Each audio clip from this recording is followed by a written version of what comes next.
O sea, son bastante rígidas. O sea, incluso el personal que trabaja en estas instalaciones son controlados diariamente. ¿Usan ropas especiales? No me refiero a ropa porque realmente no hay. Cada empleado de una planta nuclear de esta tiene un dosímetro que mide la radiación que recibe diariamente. Pero además eso lleva un historial del tiempo, de cada día, la radiación que va acumulando en el año. Si digamos un operario por alguna razón anormal, porque no es lo lógico, recibe una dosis equivalente, digamos, en 6 meses a la que tenía que recibir un año, inmediatamente le dice, ya tú no trabajas más el resto del año. O sea, claro, eso se controla bastante bien.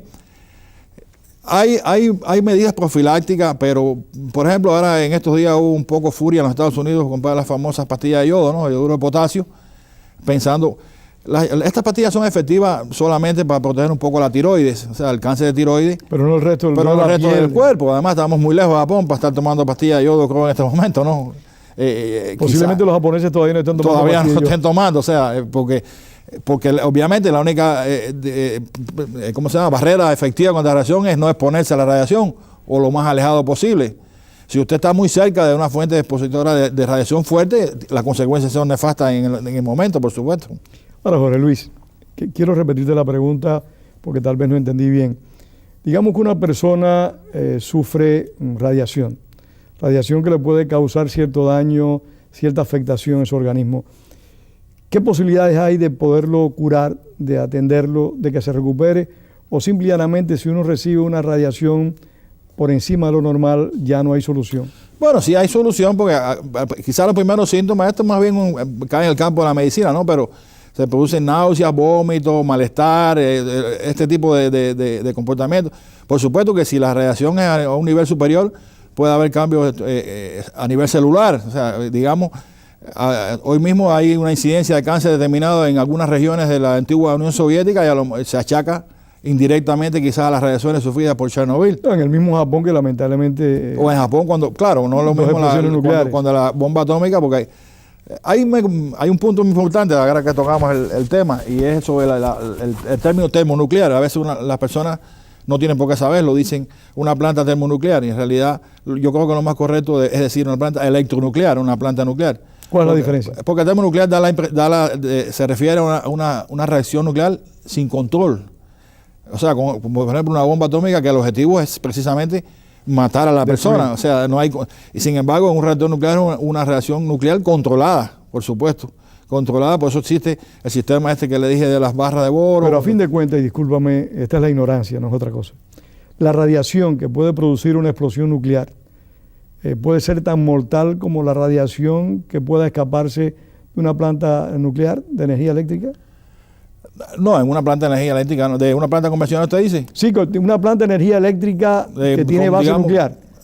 Digamos, este accidente de Japón se va de control, Dios no lo quiera, se produce una catástrofe. Varias personas resultan contaminadas. Esa contaminación es tan peligrosa, tan mortífera como puede ser la contaminación por la explosión de una bomba nuclear. Sí, si está cerca, si la exposición es muy poderosa, obviamente puede provocar la muerte instantáneamente, obviamente.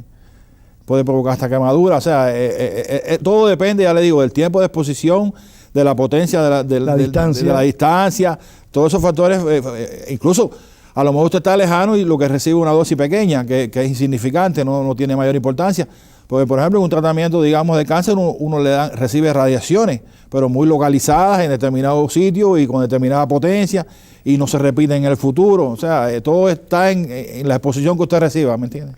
Oliver Herrera, nosotros tenemos una planta nuclear relativamente cerca, Turkey Point. ¿Es segura esa planta? ¿Puede soportar un huracán categoría 5? ¿Las consecuencias que puede ocasionar un huracán categoría 5? ¿Está preparada para ese tipo de condiciones? Sí, mi opinión es que sí. Incluso, normalmente estas plantas están previstas que pueden resistir el impacto de un avión, de un meteorito, porque los edificios de contención, sobre todo los edificios de contención, independientemente de la vasija de reactor, son un edificio tremendamente fuertes. O sea, las paredes de estos edificios son enormes, con acero reforzado. Además, entonces que hay una característica, y yo explicaba también en un programa ayer, primero estamos situados en una zona que no es sísmica, o por lo menos no es reconocida como una zona peligrosa en cuanto a los terremotos. Segundo, el impacto de un tsunami a lo mejor es un poco improbable porque tendría que venir quizás de otra parte, producto de un terremoto en otro lugar. y tenemos afortunadamente, o a lo mejor para los bahamenses no es muy afortunado, las Bahamas, que es como una barrera quizás natural, además está situada en una bahía interior que de cierto punto es una protección. Es una protección. Otra cosa muy importante también, en el Japón fallaron estos dos sistemas de refrigeración, o sea, por la caída de la línea eléctrica nacional y por la utilización de los generadores diésel. Aquí en Torquay Point está previsto otro sistema, que es con vapor, o sea, es como una tercera alternativa. Y supongo que en el futuro, todos estos sistemas de las plantas nucleares que se le llaman redundantes, o sea, hay una protección que le llaman activa y una pasiva. La protección activa para... Es como un doble control para todo esto. Como un doble control. O sea, muchas veces duplicado, me imagino que en cualquier momento lo hagan triplicado, o sea, se saca experiencia de todos estos accidentes. Acuérdese, señor Corso, que las plantas nucleares, el componente de combustible es barato, o sea, no es como el caso de las plantas convencionales con combustibles fósiles. Lo que la encarece sobremanera son los problemas de control, de protección. Por eso cuestan miles de millones muchas veces, se construyen en 10 años o quizás más.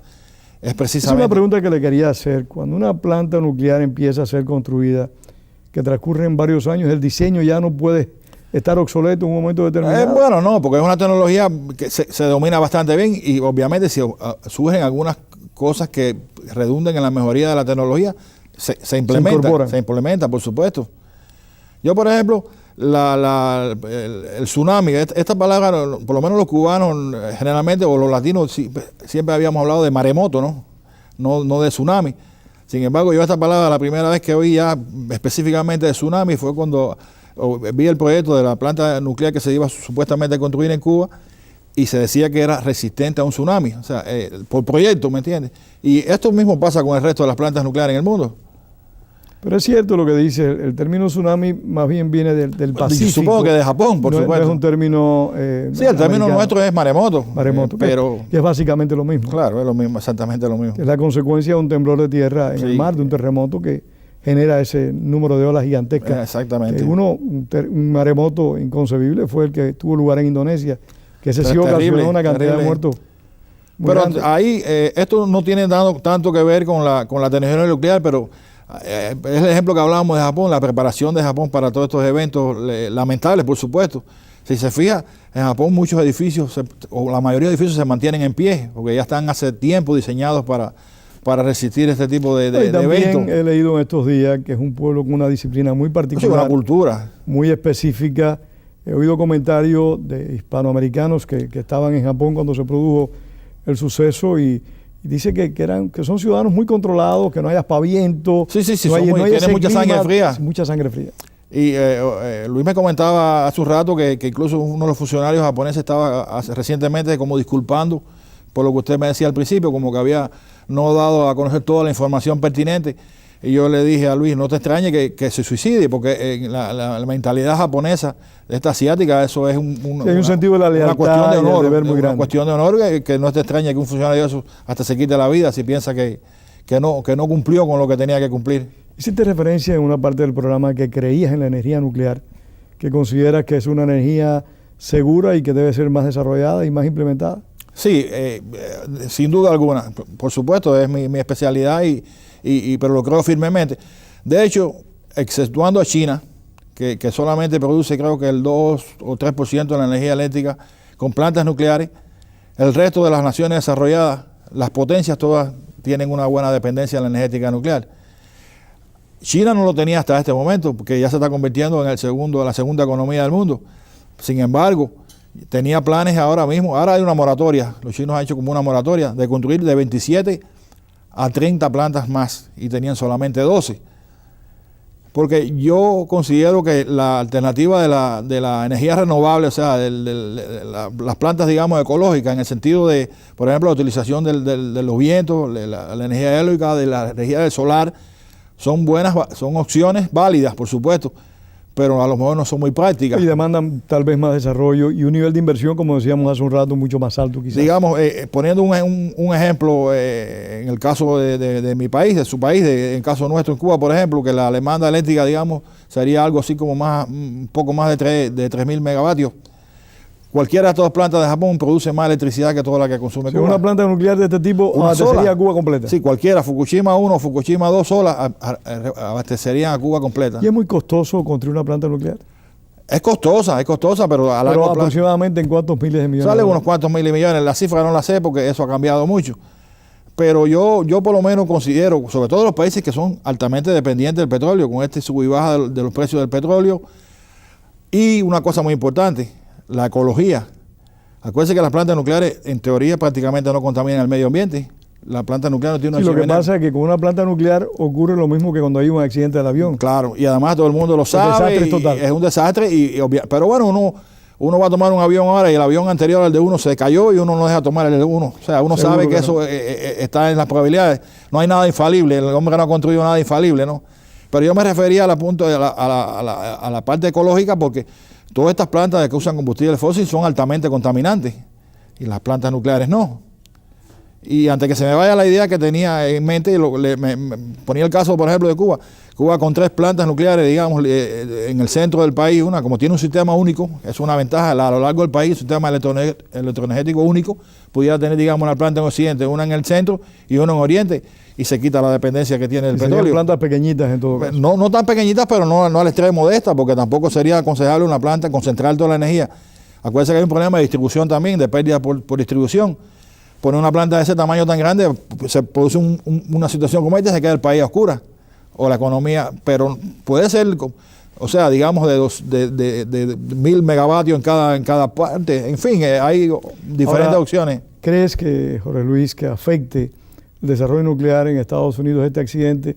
Cuando se produjo la catástrofe del Golfo de BP con el petróleo, hubo una moratoria de continuar las explotaciones submarinas.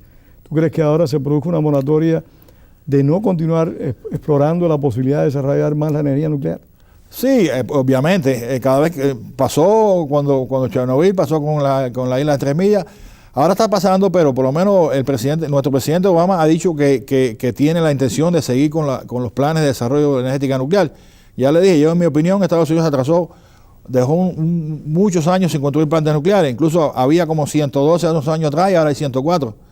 Se cerraron algunas plantas y aunque a algunas se le ha extendido la licencia operacional, porque la licencia operacional de algunas plantas estaba vencida ya, pero bueno, se mantienen en buen estado. ¿Aquí en Estados Unidos? Sí, en toda parte del mundo pasa eso. ¿Qué países están a la vanguardia en el desarrollo tecnológico de plantas nucleares? Obviamente los Estados Unidos por tener 104 plantas. Los franceses, los alemanes y los japoneses están a la vanguardia. Los rusos tienen desarrollo también y están construyendo, tienen un cuarto, un quinto lugar, están desarrollando varias plantas más. Pero China, le digo, tenía pensado construir 27 o 30 plantas. Hay una moratoria en este momento, pero eso no quiere decir que sea Jorge Luis, muchísimas definitivo. gracias. Muchísimas gracias y gracias a ustedes por haber compartido con nosotros esta tarde. Les esperamos la semana que viene en este programa de ustedes, Opiniones. Jorge Luis. Muchas gracias, un placer compartir con ustedes.